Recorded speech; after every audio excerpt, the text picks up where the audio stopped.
Bismillahirrahmanirrahim. Assalamualaikum warahmatullahi wabarakatuh. Perkenalkan, kami dari kelompok pertama materi dakwah yang akan mempresentasikan mengenai hasil kerja kelompok kami yang beranggotakan saya sendiri Muhammad Mustafa Fahmi, yang kedua Putri Nana Standing Room, dan yang ketiga Rahma Farita. Nah, di sini saya akan mengulas materi mengenai pengertian dakwah.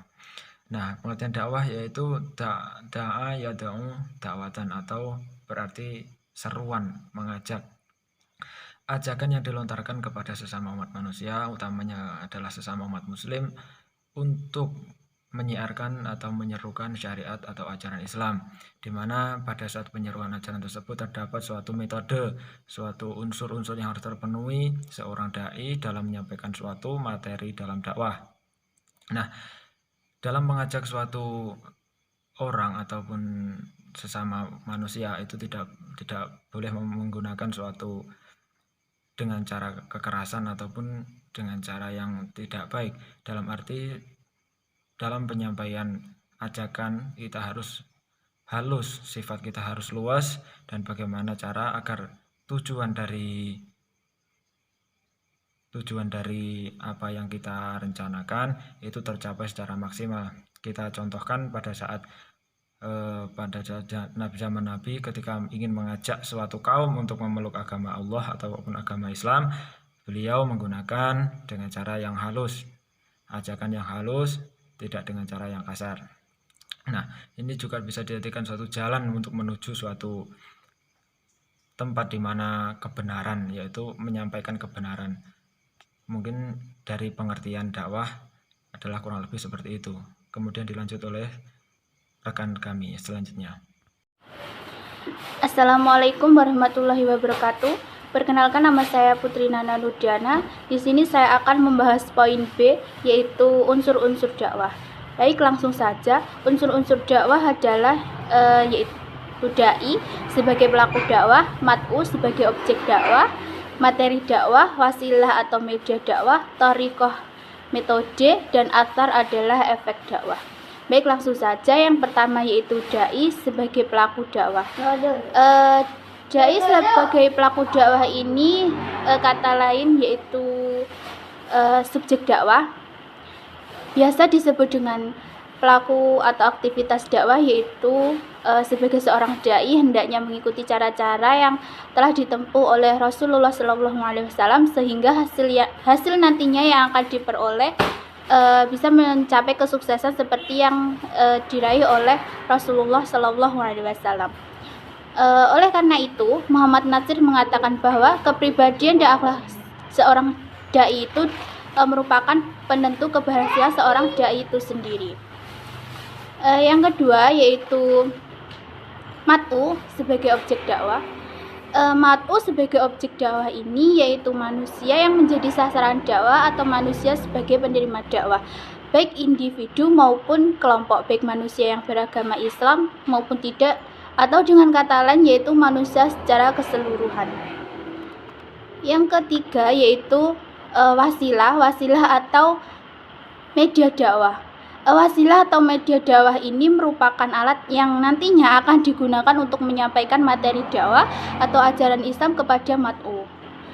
Nah, untuk menyampaikan ajaran Islam ini kepada mat'u, dakwah dapat menggunakan berbagai wasilah. Nah, menurut Hamzah Ya'qub ini membagi wasilah dakwah menjadi 5, yaitu lisan, tulisan, lukisan, audiovisual, dan akhlak. Yang keempat yaitu thariqah atau metode. Kalau wasilah tadi merupakan alat yang digunakan untuk menyampaikan ajaran Islam, maka thariqah ini adalah metode yang akan digunakan nantinya dalam dakwah. Yang terakhir yaitu efek. Efek ini seringkali disebut dengan feedback ataupun umpan balik dalam proses dakwah. Sekian presentasi dari saya. Apabila ada kurang lebihnya saya mohon maaf. Wassalamualaikum warahmatullahi wabarakatuh. Bahasan yang ketiga mengenai strategi pengembangan materi dakwah. terdapat beberapa hal atau asas yang perlu diperhatikan dalam mengembangkan materi dakwah. Yang pertama, asas filosofis. Asas ini berkaitan dengan tujuan dakwah, yang mana tujuan dakwah sendiri sangat penting untuk dirumuskan oleh seorang dai sebelum ia melaksanakan kegiatan dakwah. Misalnya, merumuskan tujuan dakwah seperti berniat untuk mengangkat kebodohan di masyarakat ataupun beramal ma'ruf nahi munkar.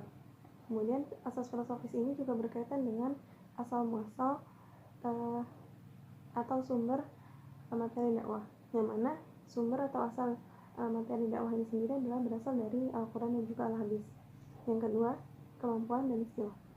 Sangat penting bagi seorang dai untuk memiliki kemampuan dan keterampilan yang mumpuni agar dapat membantunya dan menunjang dalam memudahkannya menyampaikan materi dakwah, seperti kemampuan dalam membangun komunikasi yang baik dengan mad'u, atau kemampuan dalam menarik perhatian mad'u agar mereka tertarik untuk mendengarkan dan mengambil pesan dakwah.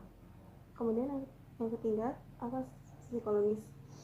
Asas ini berkaitan dengan kondisi mental dan kejiwaan, yang mana setiap mad'u ini pasti memiliki kondisi mental yang berbeda-beda, sehingga seorang dai penting untuk terlebih dahulu mengetahui kondisi psikologis dari mad'unya agar ia mampu menyesuaikan cara penyampaian dan juga pemilihan materi yang sesuai dengan psikologis mad'u. Yang keempat, asas sosiologis. Asas ini berkaitan dengan situasi dan kondisi sosial di masyarakat, seperti adanya perbedaan pendidikan, ekonomi, politik, agama, dan sebagainya. Nah, sangat penting juga bagi bagi dai untuk mengetahui terlebih dahulu kondisi sosial masyarakat agar ia dapat menyesuaikan cara penyampaian materi dakwah dan juga pemilihan materi dakwah yang sesuai dengan kondisi masyarakat tersebut. Dan yang terakhir, asas efisiensi dan efektivitas. Asas ini berkaitan dengan keberhasilan kegiatan dakwah, yang mana perlu diupayakan melalui adanya keseimbangan antara penggunaan waktu, pikiran, tenaga maupun biaya yang dikeluarkan agar mendapatkan hasil dakwah yang maksimal. Baik, cukup sekian materi dari kelompok kami. Semoga bermanfaat. Wabillahi taufiq wal hidayah. Wassalamualaikum warahmatullahi wabarakatuh.